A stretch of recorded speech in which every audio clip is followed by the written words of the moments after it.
துலாம் லக்னத்திற்கு பணம் மிச்சம் பிடிப்பதும், அந்த பணத்தை சேமிப்பதற்கும் நிறைய சிரமப்பட வேண்டியிருக்கும். காரணம் 12 லக்னத்துல இவங்களுக்கு தான் விரயஸ்தானம் ரொம்ப ரொம்ப ஸ்ட்ராங்கா இருக்கும். துலாம் லக்னத்திற்கு விரையாதிபதி புதன். அதுவும் ஆட்சி உச்சம் பெற்ற முழு ஆற்றலோடு இருக்கிற புதன். போதாக்குறைக்கு விரயஸ்தானமான கன்னியில லக்னாதிபதி நீச்சம் அடைஞ்சிருக்கும். இதனால இவங்க புதன்கிழமைகள்லயும் ஆயில்யம், சுவாதி, திருவாதிரை, ரேவதி இந்த நட்சத்திரங்கள் வர்ற நாட்கள்லயும் மற்றவங்களுக்கு பணம் கொடுக்கவே கூடாது. கூடிய வரைக்கும் செலவுகளை தவிர்க்கணும், செலவு பண்ணாம இருக்கணும். விரையாதிபதி பலம் பெற்றிருப்பதால இவங்க கூட இருக்கிறவங்க எல்லாரும் ஏதோ ஒரு வகையில செலவை இழுத்து விட்டுருவாங்க.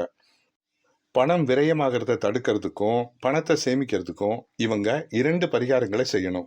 ஒன்று, வெள்ளிக்கிழமை சுக்கிர ஹோரையில் கைப்பிடி அளவு நாணயங்கள்ல வலது கையில் வச்சு இடது கையால் மூடி 6 முறை சுக்கிர காயத்ரி சொல்லிட்டு வரணும். இது பணவரவை அதிகப்படுத்தும்.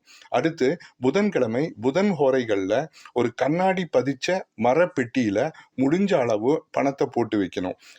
இது இரண்டுமே துலாம் லக்னக்காரர்களுக்கு பண சேமிப்பை எப்பவுமே அதிகப்படுத்தும்.